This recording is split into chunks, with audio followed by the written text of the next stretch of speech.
Meanwhile, Israeli Prime Minister Benjamin Netanyahu delivered his fourth address to a joint session of the US Congress on Wednesday. While defending Israeli actions in Gaza, he attempted to drum up continued support for his country's war against Hamas. Reiterating his total victory ambitions over Hamas, the Israeli leader urged the US to fast-track its military aid. He said that when enough resources, Israel will be able to end the war immediately. Fast-tracking U.S. military aid can dramatically expedite an end to the war in Gaza and help prevent a broader war in the Middle East. In World War II, as Britain fought on the front lines of civilization, Winston Churchill appealed to Americans with these famous words: "Give us the tools and we'll finish the job." Today, as Israel fights on the front line of civilization, I too appeal to America. Give us the tools faster and we'll finish the job faster.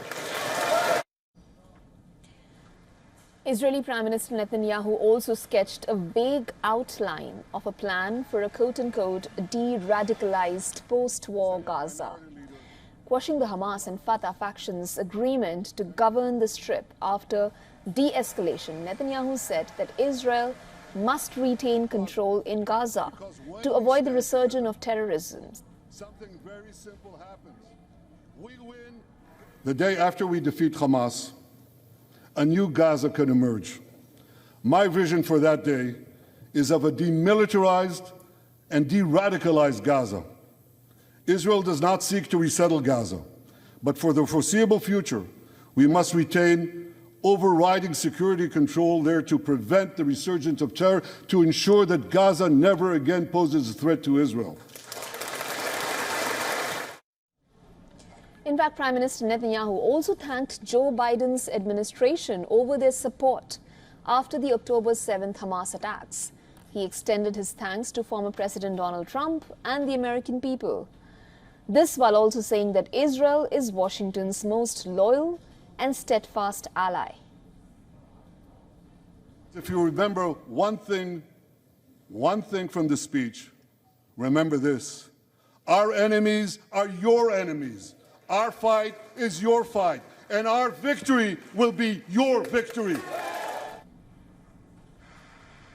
However, in his fourth speech, the Israeli Prime Minister stood to address a divided Congress.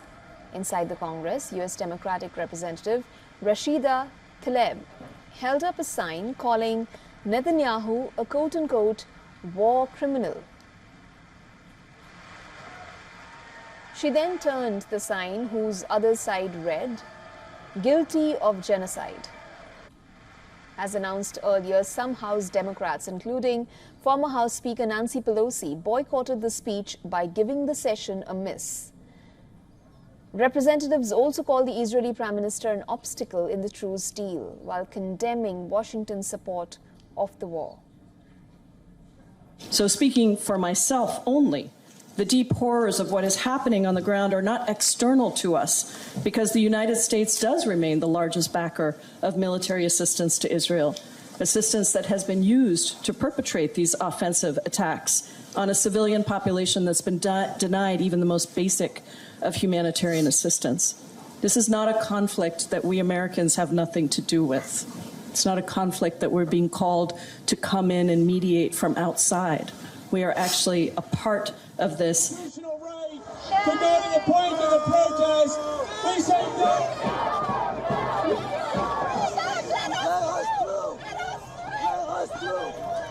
Anti-Israel protests gripped parts of Washington and near the US Capitol at the time of the Prime Minister's address. That is, during Netanyahu's address, and while most protests remained peaceful, clashes erupted between the demonstrators and the police outside of the Capitol.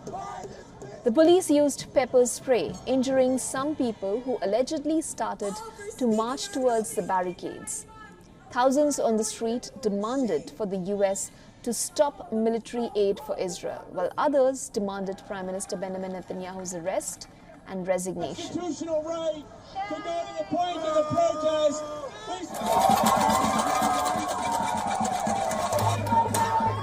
We as Benjamin Netanyahu took jabs at Iran for funding anti-Israel protesters in the United States. He also called the protesters, and I'm quoting here, Iran's useful idiots. He called on the global alliance to unite and stand against Tehran's quote-unquote axis of terror. Iran is funding the anti-Israel protests that are going on right now outside this building. Not that many, but they're there, and throughout the city. Well, I have a message for these protesters.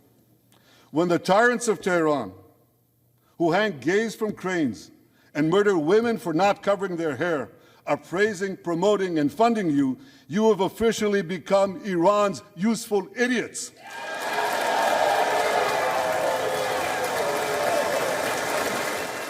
For all the latest news, download the WION app and subscribe to our YouTube channel.